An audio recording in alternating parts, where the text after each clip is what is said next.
tiene que acudir a la iglesia, tiene que acudir a los templos, tiene que acudir, hermanos, a las escrituras, tiene que leer las escrituras. Amén.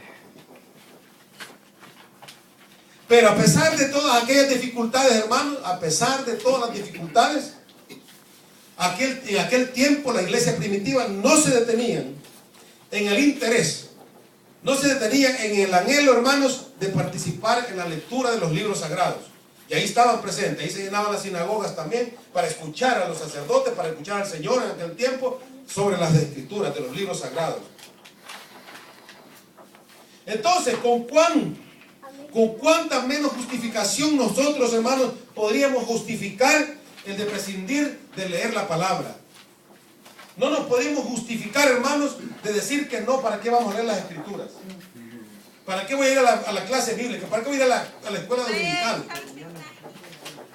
Si dice la palabra del Señor que el Señor mismo tenía interés en estudiar la palabra. Amén.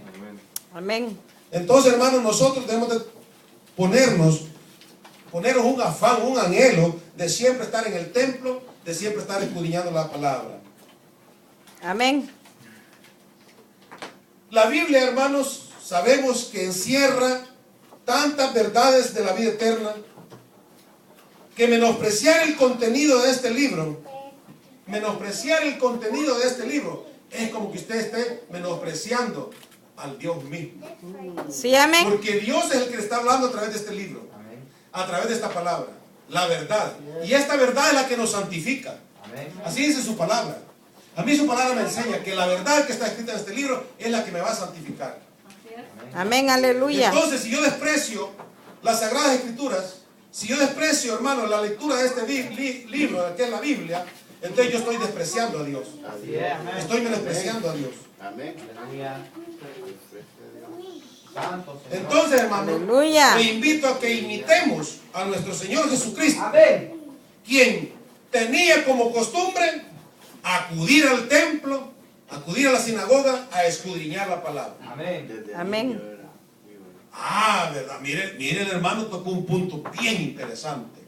Qué lindo, mire cómo es el Espíritu. Mire cómo es el Espíritu, hermano. Mire cómo es el Espíritu. La Biblia no nos habla a nosotros de los primeros 30 años del Señor Jesucristo, ¿va? Que no nos habla. ¿O quién sabe algo de los primeros 30 años de la vida del Señor Jesucristo? A ver, ¿quién sabe algo? ¿Verdad que no? No aparece nada, fíjense. No aparece. Solamente aparece, como dice el hermano Jiménez, cuando él tenía 12 años. Solamente eso está.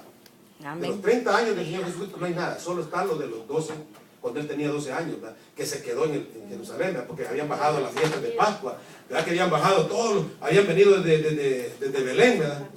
Allá donde vivían. No, en Nazaret vivían, ahí, habían bajado a Jerusalén.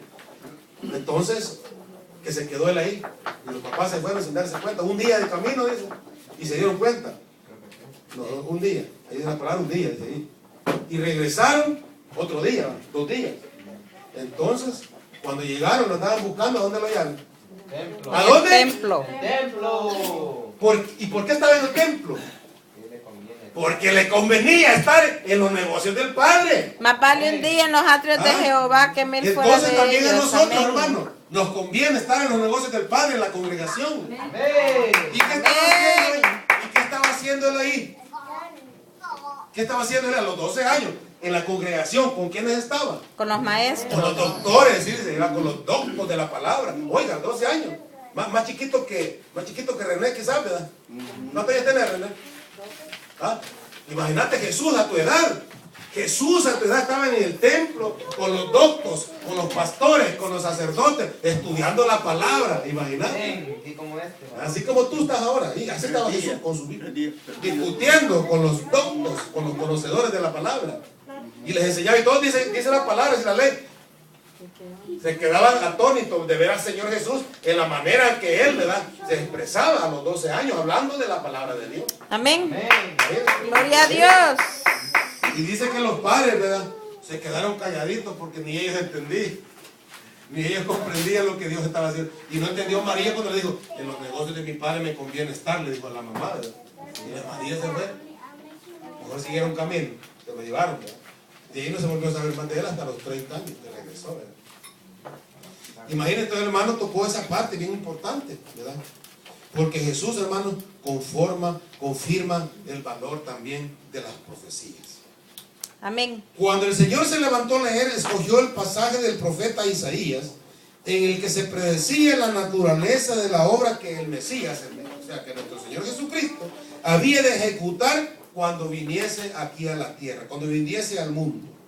Y después de que él finalizó esa lectura, comenzó a decirles, oigan lo que les comenzó a decir. Oigan lo que les comenzó a decir. Hoy se ha cumplido, en el 21, ¿verdad? Si lo quieren leer. Hoy, dice, les dijo, y comenzó a decirles, dice, hoy se ha cumplido esta escritura delante de vosotros. Aleluya. Oiga.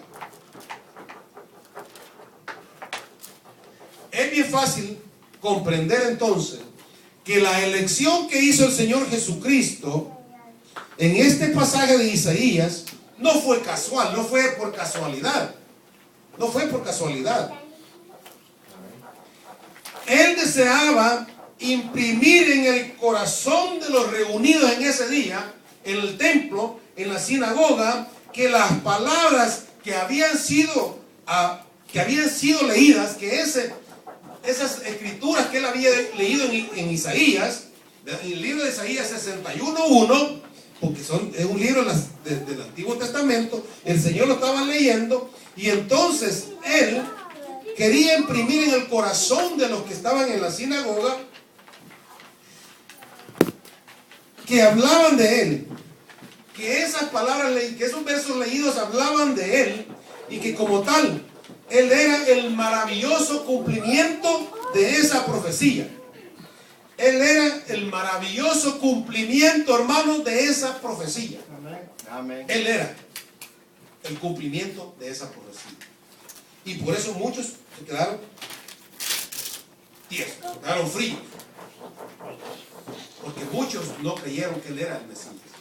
Muchos no creyeron que él era el cumplimiento maravilloso de la profecía de Isaías, del libro de Isaías, que se había escrito hacía más de 500 años. Más de 500 años se había escrito la profecía de que el Mesías venía para proclamar, dice ahí, oigan, para proclamar la libertad, hermanos, a los cautivos, a darle vista a los ciegos, a poner libertad a los oprimidos, a predicar el año agradable del Señor. Amén.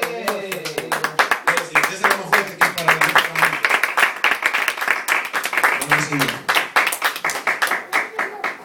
Gloria a Dios. Aleluya. Tal actitud, hermano del Señor, tal actitud, tal respuesta, tal situación, nos dejaba, hermanos, nos dejaba bien claro, nos dejó bien claro, nos deja bien claro que las profecías de la Biblia tienen un cumplimiento siempre. Que las profecías de la Biblia, hermanos, tienen un cumplimiento cierto y real. O sea, real. Es real. El cumplimiento de las profecías del libro profético, de este libro, hermanos, son ciertas y son reales. No hay mentira. Se cumple, hermanos, letra por letra, tilde por tilde, lo que está escrito en esta palabra. Por eso dice la palabra, maldito aquel que le quita una tilde a las palabras. Amén, de este amén. libro. Amén. Porque sobre él va a recaer, dijo, las pestes que fueron enviadas al pueblo de Egipto. Amén. Cuidado, hermano, por eso no diga usted, es que en mi opinión, no pueden venir a la iglesia, hombre, mucho tiempo vienen a la iglesia. En mi opinión, quédese en su casa, ya ore. Mentiras del diablo, hermano. Mire, el mismo Señor Jesucristo nos está demostrando, nos está enseñando que es necesario que vengamos a la sinagoga, al templo del Señor. Y dice también que él se sentó a leer las escrituras. O sea que mentiras también del diablo, que se quede en su casa usted leyendo las palabras del Señor en la casa. Que ni lo hace, es mentira. Nadie lee en la casa, hermano. Se va Es mentira. Es mentira, no la leen. Los predicadores la tienen que leer, el pastor la tiene que leer porque tiene que predicar, ¿verdad? No porque saber si la leyera él también. No, hermano, yo tengo que decirle a usted la verdad. Amén, hermano. Si yo le digo a usted que no lea la Biblia, entonces ¿qué hago yo? Yo tengo que decirle a usted que lea la escritura, que lea la palabra. Amén. Porque